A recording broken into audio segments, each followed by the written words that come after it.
வணக்கம். இன்றைக்கி நம்ம பார்க்க போகிற சமையல் இட்லி, தோசை, ஊத்தப்பம் எல்லாத்தையுமே தொட்டு சாப்பிட்ற மாதிரி ஒரு அருமையான சட்னி ரெசிபி தான் பார்க்க போகிறோம். வாங்க எப்படி செய்யலாங்கிறத பார்க்கலாம். இப்போ ஒரு பேன் எடுத்துக்கலாம். இதில் ஒரு 2 டீஸ்பூன் அளவுக்கு எண்ணெய் விட்டுக்கலாம். எண்ணெய் சூடாகவும் அதில் ஒரு 3 டேபிள் ஸ்பூன் அளவுக்கு உளுந்து சேர்த்துக்கலாம். இப்போ இதை நல்லா வறுத்துக்கலாம். இதுக்கு பதிலாக கருப்பு உளுந்து சேர்க்குறனாலும் சேர்த்துக்கலாம். இப்போ இதில் 1/2 டேபிள் ஸ்பூன் வர கொத்தமல்லி சேர்த்துக்கலாம், அதான் தனியா விதை. இது கூடவே ஒரு கொத்து கருவேப்பிலையும் சேர்த்துக்கலாம். இது கூட காரத்துக்கு ஏற்ற மாதிரி நான் 10 குண்டு மிளகாய் எடுத்திருக்கேன். இது சின்ன மிளகாங்கிறதுனால 10 எடுத்திருக்கேன். காரம் கம்மியாக தான் இருக்கும். கலருக்காக 3 காஷ்மீரி மிளகாய் வத்தல் எடுத்திருக்கேன். இதையும் சேர்த்து நல்லா வறுத்துக்கலாம். இப்போ இது எல்லாமே நல்லா வறுபட்டுருச்சு. இதை வேறு பிளேட்டுக்கு மாற்றிக்கலாம். இப்போ அதே கடாயில் 2 டீஸ்பூன் எண்ணெய் விட்டுக்கலாம். ஏன்னா தக்காளி நல்லா வதக்கணும், அதனால் ஒரு 2 டீஸ்பூன் அளவுக்கு எண்ணெய் விட்டுக்கலாம். எண்ணெய் சூடானதும் மீடியம் சைஸில் 3 தக்காளி பொடியாக கட் பண்ணி வச்சுருக்கேன், அதை சேர்த்துக்கலாம்.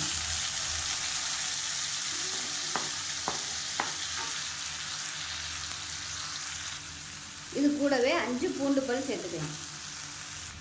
1/4 டீஸ்பூன் போல் மஞ்சள்தூள் சேர்த்துக்கலாம். உப்பு 1/4 டேபிள் ஸ்பூன் சேர்த்துக்கலாம். சுண்டக்காய் சைஸுக்கு புளி சேர்த்துக்கலாம். இந்த அளவுக்கு புளி சேர்த்தா போதும், ரொம்ப சேர்க்கணும்னு அவசியம் இல்லை. இப்போ இந்த தக்காளி நல்லா அப்படியே குழஞ்சி வரணும், அந்த அளவுக்கு வதக்கி விட்டுக்கணும். இப்போ பார்த்திங்கன்னா தக்காளி இந்த அளவுக்கு நல்லா வதங்கிடுச்சு. இப்போ அமர்த்திடலாம். இப்போ தக்காளி வதக்குனது நல்லா ஆறிடுச்சு. இப்போ இது ஒரு மிக்ஸி ஜாருக்கு சேர்த்துக்கலாம். இப்போ இதில் கொஞ்சமாக தண்ணி ஊற்றி நல்லா நைஸாக அரைச்சிட்டு வந்துடலாம். இப்போ நமக்கு சட்னி சூப்பராக ரெடி ஆயிடுச்சு. மிக்ஸி அலசிட்டு இப்போ அதையும் சேர்த்துக்கலாம். இது கெட்டியாக வச்சுக்கிறதுனாலும் வச்சுக்கலாம், தண்ணியாக வச்சுக்கிறதுனாலும் வச்சுக்கலாம். இப்போ நல்லா கலந்து விட்டுட்டு இப்போ இதுக்கு ஒரு தாளிப்பு ரெடி பண்ணிக்கலாம். இப்போ ஒரு பேன் எடுத்துக்கலாம். ஒரு 2 டீஸ்பூன் எண்ணெய் விட்டுக்கலாம். எண்ணெய் சூடானதும் கடுகு 1 டீஸ்பூன், உளுந்து 1 டீஸ்பூன் சேர்த்துக்கலாம். கடுகு வெடிக்க ஆரம்பிக்கும். கருவேப்பிலை சேர்த்துக்கலாம். ஒரு 5 பல் பூண்டு தட்டி வச்சுருக்கேன் தோலோடு, அதையும் சேர்த்துக்கலாம்.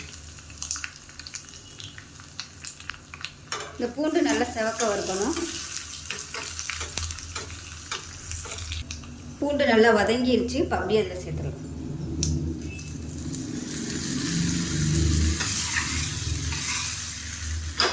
அவ்வளோதான், அருமையான உளுந்து தக்காளி சட்னி ரெடி ஆயிடுச்சு. டேஸ்ட் நல்லா அட்டகாசமாக இருக்கும், நல்லா காரசாரமாக இருக்கும். இட்லி, தோசை எல்லாத்துக்குமே அருமையாக இருக்கும், ஊத்தப்பம் எல்லாத்துக்குமே. ஸோ செஞ்சு பாருங்கள். செஞ்சு பார்த்துட்டு எப்படி வந்துச்சுங்கிறத சொல்லுங்கள். வீடியோ பிடிச்சிச்சுன்னா லைக் பண்ணுங்கள், கமெண்ட் பண்ணுங்கள், சேனலை சப்ஸ்கிரைப் பண்ணுங்கள், பக்கத்தில் உள்ள பெல் பட்டனையும் ப்ரெஸ் பண்ணுங்கள். நன்றி.